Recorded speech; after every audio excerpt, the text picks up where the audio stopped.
بسم الله الرحمن إذا جاء نصر الله الله من الشيطان اللعين الرجيم بسم الله الرحمن الرحيم الحمد لله رب العالمين الصلاة والسلام على أشرف الأنبياء والمرسلين سيدنا ونبينا وشفيع ذنوبنا مولانا ومولى الثقلين جد الحسنين أبي القاسم محمد وعلى أهل بيته الطيبين الطاهرين المعصومين المظلومين ولعنة الله على أعدائهم أجمعين أما بعد فقد قال الله تبارك وتعالى في قرآن الكريم وقوله الحق بالحق بسم الله الرحمن الرحيم وأن اشكر لي ولوالديك صلوات محمد فیضان محترم بزرگان ملت قادان عزیز طلاب کرام علماء اعظام، ظاہر ہے کہ ٹوٹے پھوٹے الفاظ آپ تمام برادران کے سامنے، چونکہ برادر بزرگ کا حکم تھا اس لیے ان کے حکم کی تعمیل میں جو کچھ ذہن میں ہے انشاءاللہ آپ کے سامنے پیش کرنے کی سعادت حاصل کروں گا۔ اور اس سلسلے میں چونکہ ایک ماں کی مجلس کا انعقاد ہے، قرآن مجید میں پروردگار عالم نے کئی ایک جگہوں پر اپنی عبادت کے بعد احسان کرنے کے لیے کہا ہے، کس کے ساتھ؟ والدین کے ساتھ۔ اور اسی ایک کڑی میں یہ جو آیت میں نے آپ کے سامنے پیش کی، انشکر ولوالدیک، میرا شکریہ ادا کرو اور اس کے بعد اپنے والدین کا شکریہ ادا کرو۔ اور ظاہر ہے اس موقع کے لیے میں مولانا موصوف کا شکریہ ادا کرتا ہوں کہ انہوں نے مجھے یہ موقع دیا، کیونکہ من لم یشکر المخلوق لم یشکر الخالق، جو لوگوں کا شکریہ ادا نہیں کرتا وہ پروردگار کا شکریہ ادا نہیں کر سکتا۔ میں بہت ہی نہایت ہی ممنون و مشکور ہوں۔ بہرحال انشکر لی، میرا شکریہ ادا کرو، ولوالدیک، اور اس کے بعد اپنے والدین کا۔ اور اسی طریقے سے قرآن مجید میں دوسری جگہوں پر جو والدین کے سلسلے میں آیات کے ذریعے سے اللہ نے ہم تک پیغامات پہنچائے ہیں وہ یوں ہیں کہ وَقَضَىٰ رَبُّكَ أَلَّا تَعْبُدُوا إِلَّا إِيَّاهُ وَبِالْوَالِدَيْنِ إِحْسَانًا، یعنی اللہ نے اپنی عبادت کے بعد سب سے پہلی چیز جو مانگی ہے اپنے بندے سے وہ کیا ہے؟ اپنے والدین کے ساتھ نیکی کرو، حسن سلوک کرو۔ اب روایات اور حدیث بہتر واقعات آپ کے ذہن میں ہیں کہ جو پیغمبر کے ساتھ سامنے کبھی کوئی آیا، کبھی امام کے سامنے آیا اور طرح طرح سے اس نے بیان کرنا شروع کیا کہ مولا ہم نے اپنی والدہ کے ساتھ یہ عمل انجام دیا، یہ کام انجام دیا، یہ عمل انجام دیا۔ اسی طریقے سے ایک واقعہ، میں نے ہر ایک کام جو میری ماں نے مجھ سے کہا میں نے انجام دیا، بہت ہی مشکل، بہت ہی پریشانی ہوتی ہے، لیکن جو انہوں نے کہا وہ میں نے کیا۔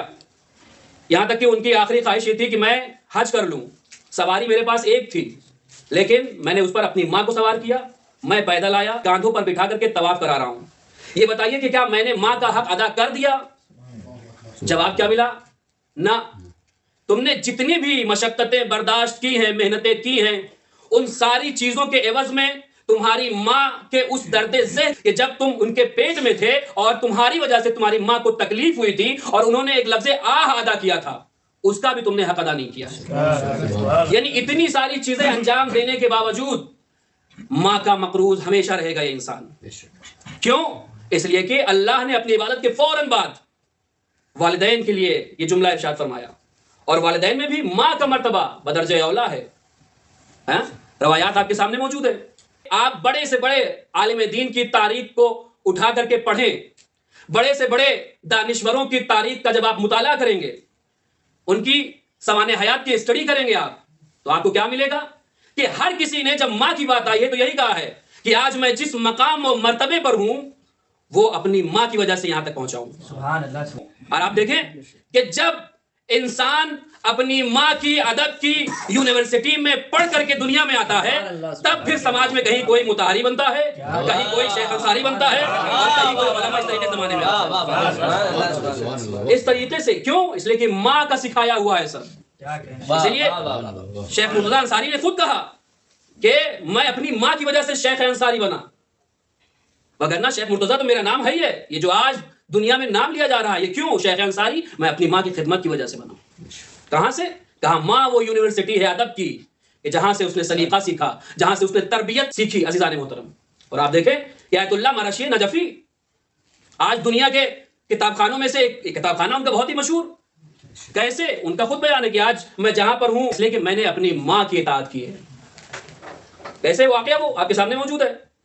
کہ آیت اللہ مرشی نجفی ماں کھانا بنا رہی ہیں. ماں نے کہا کہ جاؤ اپنے بابا کو بلا کر کے لے آؤ.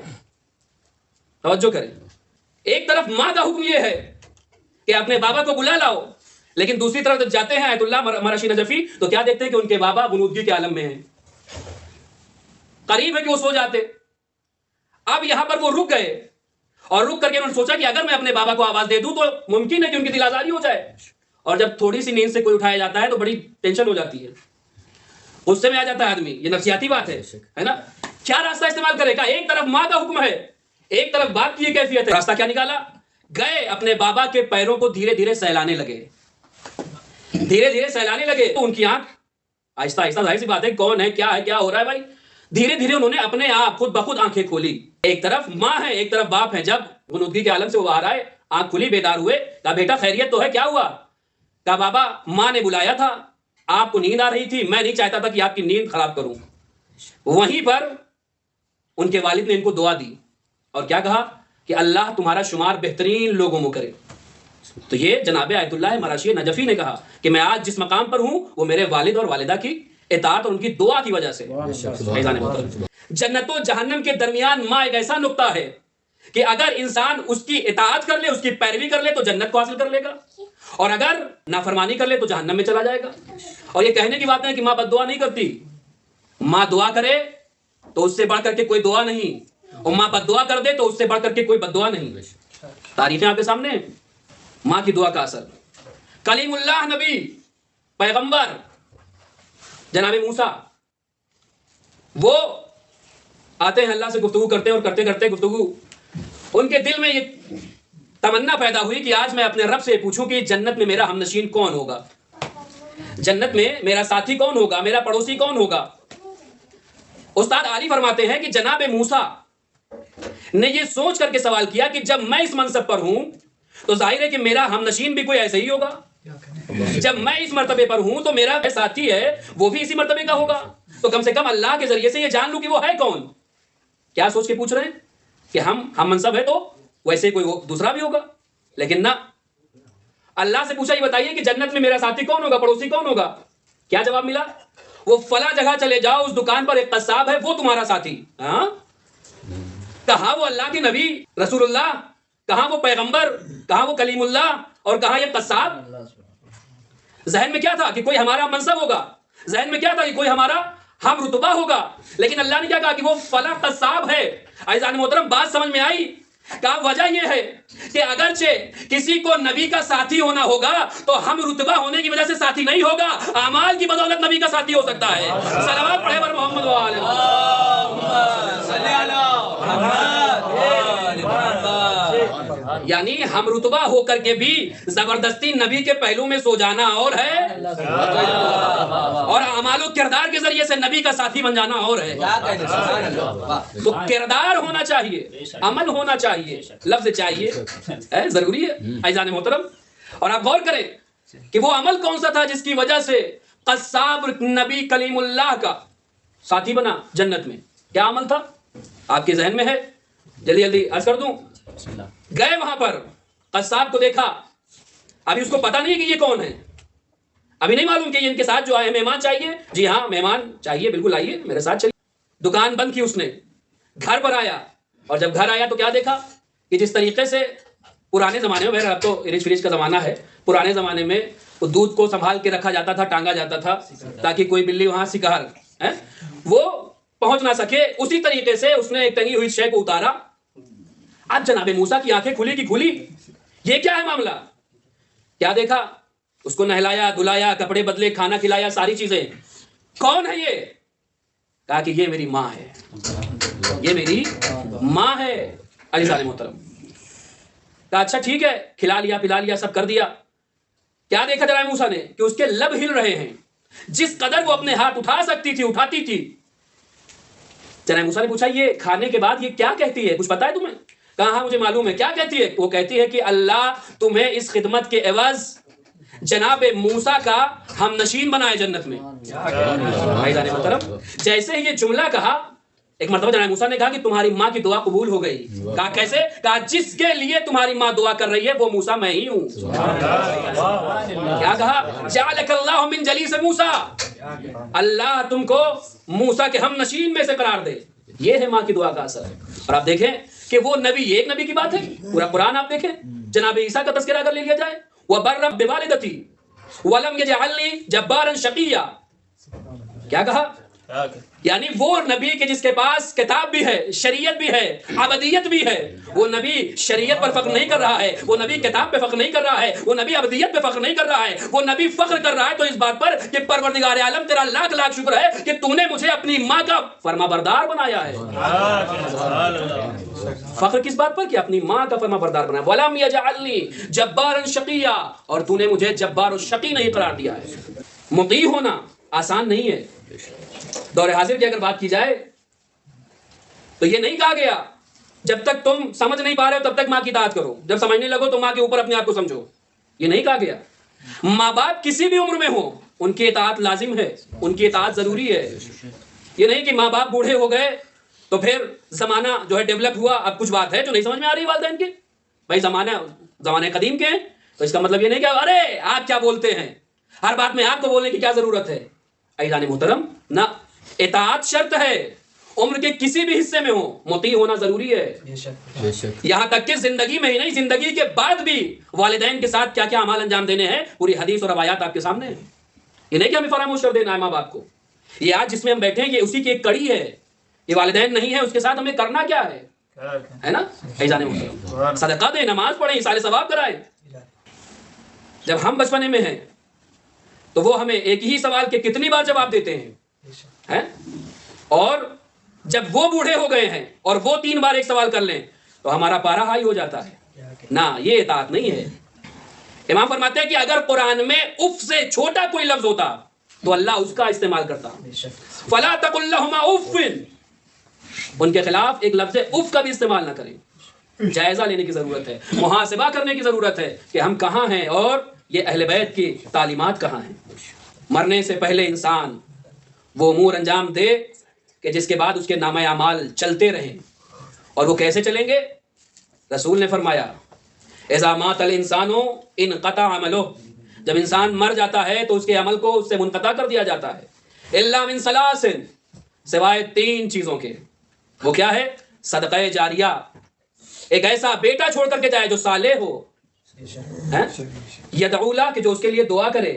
عزیزان محترم، اور علم ينتفع به، ایسا علم کہ جو لوگوں کے کام آئے. عزیزان محترم، بس میں نے آپ کی زحمت کو تمام کیا، گفتگو کو سمیٹ دیا، اور اسی کی کڑی میں آج ہم اور آپ بیٹھے ہوئے ہیں کہ جس کی ماں کی تربیت سے پلا ہوا ایک عالم دین، کہ جب ماں کے جانے کے بعد بھی آج اس کے ایصال ثواب کے لیے یہ کہا جائے گا کہ یہ الا من ثلاث، یہ وہی ہے کہ جو نامہ اعمال بند نہیں ہوا، ابھی بھی چل رہا ہے.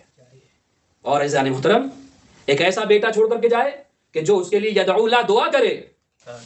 اگر دنیا کا کوئی انسان جو گنہگار ہے اپنے ایک بیٹے کو ایسی پرورش و تربیت کر کے پروان چڑھا دے کہ جو بعد میں اس کے لیے بہترین نمونے عمل بنے، تو اللہ یہ کہہ رہا ہے کہ اس کا نامہ اعمال بند نہیں ہوگا.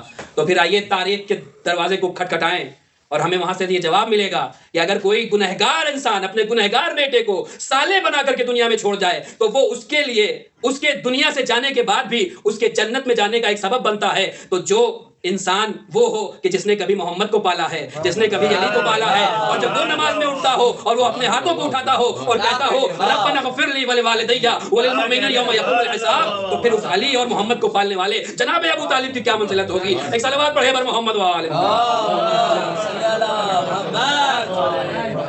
فخر کیا ہے جناب عیسیٰ نے کس بات پر؟ کہ میں اپنی ماں کا فرما بردار ہوں. فخر کرنا ہے، غرور نہیں کرنا ہے. کس بات پر غرور؟ کسی بھی بات پر غرور. کیوں؟ اس لیے کہ غرور کو خداوند عالم پسند نہیں کرتا. چاہے کہ وہ کوئی فرشتہ ہی غرور کر لے، کوئی فرشتہ ہی غرور کر لے، گھمنڈ کر لے. جناب سلیمان، جا رہا ہوں، میرے پیچھے کوئی نہ آئے گا. پہنچ گئے. کون ہیں آپ؟ میں وہ ہوں جس کو کہیں پر جانے کے لیے اجازت کی ضرورت نہیں ہوتی. اللہ نے بھی کہا ٹھیک ہے، آج تم نے یہاں پر انانیت دکھائی ہے، غرور کیا ہے، تکبر سے کام لیا ہے. میں ایک ایسا دروازہ بناؤں گا کہ جہاں پر تم جا کر کے اجازت جب تک نہیں مل جائے گی اس کے اندر داخل نہیں ہو سکو گے. اور وقت آیا اور شاعر نے اپنے الفاظ میں ڈھالا تو اس طریقے سے کہا کہ فرض تہذیب عقیدت کو نبھانا ورنہ کیا کہنے بات. ایک رعایا کی طرح سر کو جھکانا ورنہ عظمت مادر حسنین بتانا ورنہ ارے بے اجازت در زہرا پہ نہ جانا ورنہ حق نے بخشی ہے جو توقیر وہ جا سکتی ہے. ملک الموت تجھے موت بھی آ سکتی ہے. صلوات پڑھے بر محمد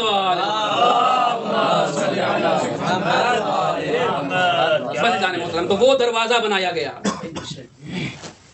آئیے اس در کو سلام کریں کہ جس در پر رسول بھی آ کر کے سلام کیا کرتے تھے. عزیزان محترم وہ در کہ جہاں پر ملک الموت بھی آئے تو بنا اجازت داخل نہیں ہو سکتا تھا.